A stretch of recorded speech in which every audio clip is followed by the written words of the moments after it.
नमस्कार दोस्तों, स्वागत है आपका आज की ताज़ा और मसालेदार राजनीतिक खबरों में। आज हम देखेंगे कि कैसे सरकार बड़े बड़े नारे लगाती है, लेकिन जमीन पर क्या होता है। सबसे पहले बात करते हैं उत्तर प्रदेश के मुख्यमंत्री योगी आदित्यनाथ के हालिया बयान की। उन्होंने कहा है कि इतिहास का सबसे बड़ा झटका सनातन धर्म को पॉलिटिकल इस्लाम ने दिया है। अब भाई, यह सुनते ही लगता है कि सरकार इतिहास की किताबें पढ़ा रही है। अब सवाल ये है कि हमारे स्कूल, हमारे अस्पताल पे ध्यान कौन दे रहा है। समर्थक तो उत्साहित हैं, लेकिन आम जनता ये सोच रही है कि भाई अभी हमारे रास्ते के गड्ढे कौन भरेगा। अब बढ़ते हैं पंजाब की तरफ। कांग्रेस नेता सुखपाल सिंह ने आम आदमी पार्टी पर बड़ा हमला बोला है। सीबीआई ने डीआईजी हरचरण सिंह को गिरफ्तार किया है और हरचरण ने कहा है कि ये पूरे पंजाब के शासन व्यवस्था का पतन है। वाह, मतलब आम आदमी पार्टी बड़े बड़े नारे लगाती है, भ्रष्टाचार मुक्त शासन, ईमानदार सरकार, लेकिन जमीन पे कुछ और ही हो रहा है। जनता कह रही है कि सरकार बोलती कुछ और है और करती कुछ और है। 91 साल के नागा नेता 50 साल बाद लौटे।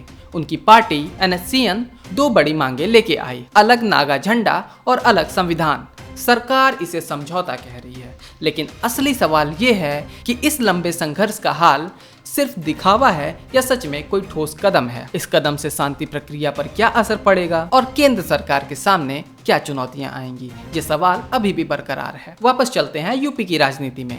योगी आदित्यनाथ ने विपक्ष पर आरोप लगाया है कि वे ब्रिटिश की नीति अपना रहे हैं, जिसे डिवाइड और रूल के नाम से जानते हैं, यानी जाति और धर्म के आधार पर हमें फिर से बांट दो। सरकार कह रही है कि ये राष्ट्रीय एकता के लिए जरूरी है कि हम साथ रहें, लेकिन दोस्तों असली सवाल ये है कि क्या यह विभाजन वास्तव में जनता की भलाई के लिए है या सिर्फ राजनीति के लिए। अब बात करते हैं अंतर्राष्ट्रीय मंच की। भारत ने घोषणा की कि अक्टूबर 2025 में 80वीं संयुक्त राष्ट्र महासभा में 2 बहुदलीय संसदीय प्रतिनिधि मंडल भाग लेंगे। इसका उद्देश्य यह दिखाना है कि भारत अंतर्राष्ट्रीय मंच पर भी राजनीतिक एकजुटता दिखा रहा है। लेकिन भाई, घर में विपक्षी दल सवाल उठा रहे हैं और जनता सोच रही है कि ये केवल शो तो नहीं न बन रहा है। ब्रिटेन की तरफ से भी खबर है। ब्रिटिश प्रधानमंत्री स्टारमर 8 और 9 अक्टूबर को भारत दौरे पर आ रहे हैं। इस दौरे में व्यापार, सुरक्षा, जलवायु परिवर्तन पर चर्चा होगी। मतलब विदेशी मेहमान आएंगे, फोटो क्लिक होंगे और देसी मुद्दे जैसे सड़कें, बिजली, पानी वहीं के वहीं रह जाएंगे। विपक्ष कह रहा है कि सरकार विदेश यात्राओं पर ध्यान दे रही है, जनता की जरूरतों पे नहीं। जनता की जरूरतें तो बिल्कुल भूल ही चुकी है। यूपी से एक और बयान आया। ये बयान भी योगी आदित्यनाथ ने ही दिया है। योगी आदित्यनाथ ने कहा, कांग्रेस और आरजेडी केवल अपने परिवार को आगे बढ़ा रहे हैं, जनता को नहीं। उन्होंने जोर देकर कहा कि मोदी जी विकास कर रहे हैं, विपक्ष वंशवाद का बोझ ढो रहा है। भाई, जनता पूछ रही है कि हमारे बच्चों के लिए स्कूल कब बनेगा, अस्पताल कब खुलेगा। समर्थक तो खुश हैं, विपक्ष पर दबाव है, लेकिन आम जनता के सवाल वहीं के वहीं हैं। तो दोस्तों, यही थी आज की ताजा खबर।